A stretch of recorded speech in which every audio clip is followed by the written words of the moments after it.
Hey there guys, it's DynamicLegend, and in today's video I'll be giving my review to the latest Star Wars film, Rise of Skywalker. Now I am so sorry for not releasing consistently, like work just literally has had me on strings along with other stuff that's been happening, and that's the reason I haven't been uploading at all.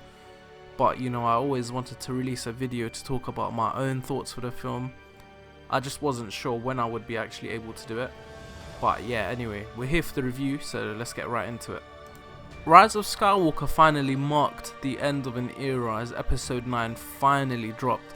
I went to watch the film a week, I think, or maybe a few days or something like that after its release.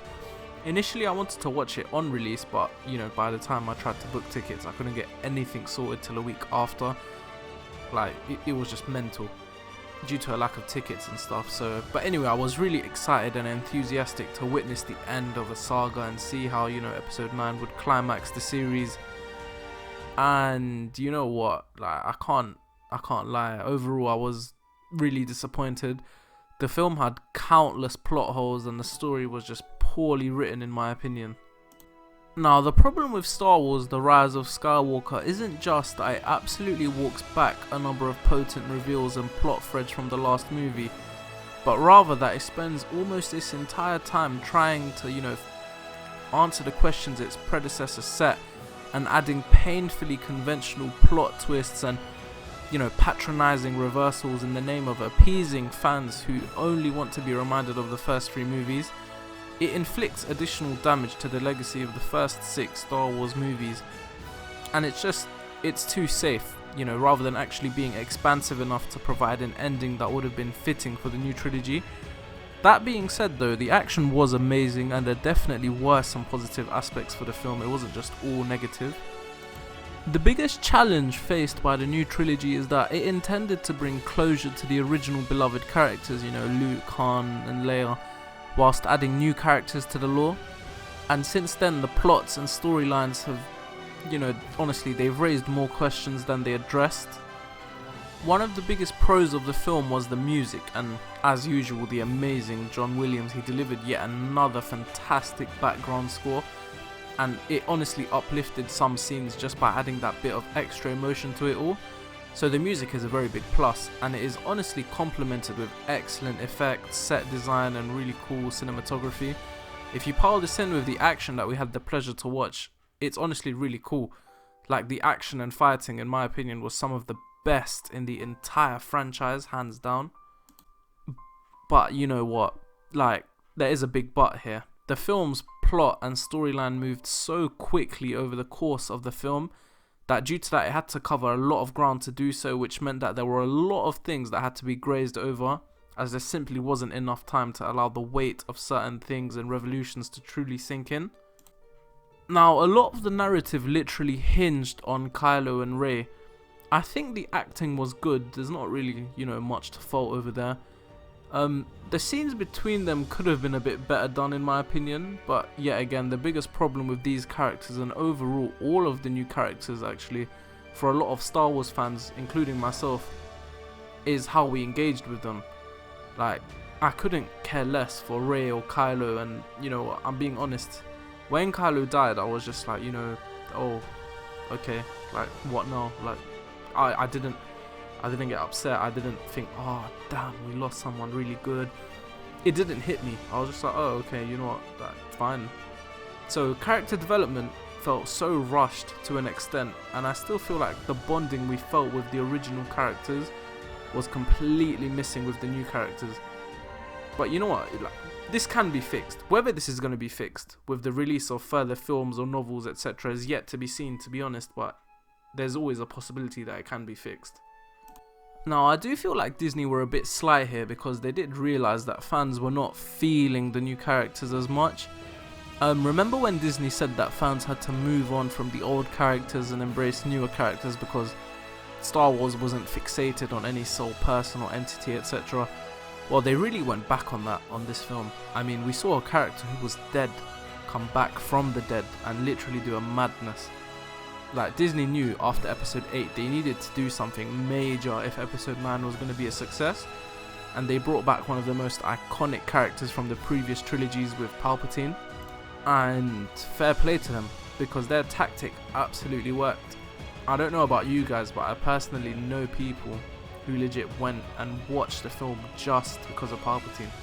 Like, they lost interest in the film after the first 2 episodes, but literally the iconic voice of Palpatine was enough to bring them back into the cinema to watch the new film. So fair play to Disney, because in my opinion their tactic worked.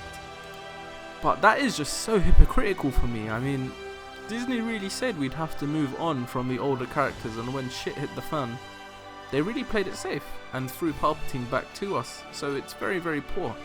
And what's even worse is how he died in the film. I mean, that was just so diabolical. Like, that was so poor. Like, they really hyped him up just for that to happen. I don't know. It didn't sit well with me. After the death of Snoke, it's Palpatine looking rather laughable, who gets resurrected to fit into the bad guy. He's made, Kylo Ren his successor and expects him to kill Rey, the last Jedi trainee who is now learning the finishing elements of her training from Leia. Eventually, Rey, Finn, Poe and all them lot, they're joined by Lando, which is a really cool cameo, by the way. And, they're joined by Lando and pick up the game while traversing different levels of difficulty as the narrative stretches into a climax. Whilst Rey and Finn are memorable in their own right, they're no Han and Leia. And Rey and Kylo Ren have mystical Jedi powers, yet we see them struggling at times to achieve their said goals. And this is just my own opinion, yeah. But the overuse of lightsabers, it removes that bit of force power mystique associated with them. In my opinion, the Star Wars magic is missing. The cameos induce a welcome touch of nostalgia though. But this episode 9 ends up becoming like fan service. It's well oiled, but it's not a particularly memorable one at that. The film just did not feel like a proper end to the Star Wars saga.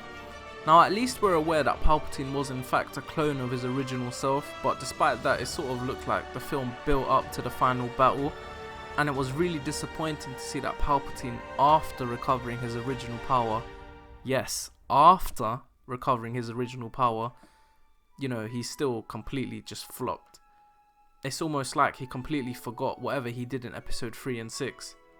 What I mean by that is because in episode 3 and 6 we see Palpatine use his lightning against Windu and Luke respectively, and in episode 3 when Palpatine realizes his lightning can't get past Windu's saber, he yields. In episode 6 of course we see he still uses his lightsaber, as he knew that Vader's suit was susceptible to it, and he had some sort of hope, I guess, that he would be able to kill or disable Vader with his lightning, which exactly happened. Like, it did happen, but not after he got chucked aside to his original death. So my question is, what was so special about his fight with Rey, like, due to which he didn't stop using his lightning? Like, surely he isn't so stupid to realize that, she's not gonna budge. Like, if he didn't see it, then I don't really understand what he was looking at. Because instead of stopping his lightning and trying, a different tactic or something, he kept going at the same rate, even though he could clearly see that she was coming towards him at, an alarming rate, but he still kept going. And that honestly baffles me completely, because that doesn't make sense for someone as smart as Palpatine. It's really stupid. I was expecting also to see something from Anakin, considering it was the last episode and, he was the main character in the prequels and one of the main characters within the main trilogy. Like, to not see him was very disappointing. There were just too many missed chances for this film and it felt really, really rushed. But, there was some sort of effort, and like I said, the action was amazing, amongst the best in the entire franchise, hands down. Now, that being said, all of what I've said is literally my own opinion, and you're free to disagree with me as to whether you genuinely enjoyed it or liked it more than I did. It's cool, we all have our own takes of films and, on other forms of lore. I'll be definitely, after that, like, I'm definitely going to be releasing a How Powerful Was Palpatine video, because, I mean, after seeing him in episode 9, I think he does deserve a bit more love and respect. So that definitely has to be done, like, there's no questions asked. But yeah, lastly guys, I want to apologize again for my absence. I've been incredibly busy with work, like I said, and my own studies and other stuff like that. Due to that, I haven't had enough time to make any videos, plus I can't lie to you, I have been lacking motivation to release videos since YouTube changed their T&Cs as previously stated in one of my videos.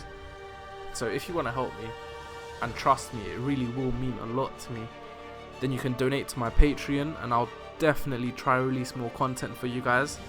The link will be below in the description, and yeah, that being said, I think I'm going to end the video there. You know, comment me with what you thought about the film, whether you agree or disagree with the points I gave and what you would rate it. Like, till the next time, take care, may the force be with you.